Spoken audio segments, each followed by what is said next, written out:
এখন যে কেকটা বানাচ্ছি এই ডিজাইনটা আমাকে একটা বোন পাঠিয়েছিল প্রথম। ওর দাদার ছেলের জন্মদিন উপলক্ষে এই সেম ডিজাইনেরই একটা কেক নিয়েছিল, কিন্তু ও যখন কেকটা নিয়েছিল সেই দিনকে আমি এতটাই ব্যস্ততার মধ্যে ছিলাম যে সেদিনকে আমি ভিডিওটা করিনি ওর কেকের। কিন্তু ওই কেকের ছবিটা যখন আমি শেয়ার করেছিলাম তখন এতজন এত ভালো রেসপন্স করেছে, ইভেন অনেকে এই সেম কেকটা বুক করেছে। এখনও পর্যন্ত এই কেকটা আমি 7টা বানিয়ে ফেলেছি।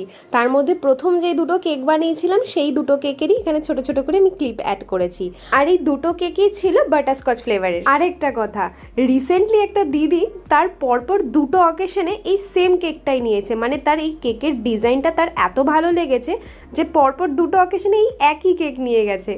তো আমার কাছে পার্সোনালি সিম্পলের মধ্যে বেশ ভালো লেগেছে এই কেকের ডিজাইনটা। তো এই সিম্পল কেকের ডেকোরেশনটা তোমাদের যদি ভালো লেগে থাকে অবশ্যই একটা লাইক করে দিও। দেখা হচ্ছে নেক্সট ভিডিওতে, ততক্ষণের জন্য টাটা।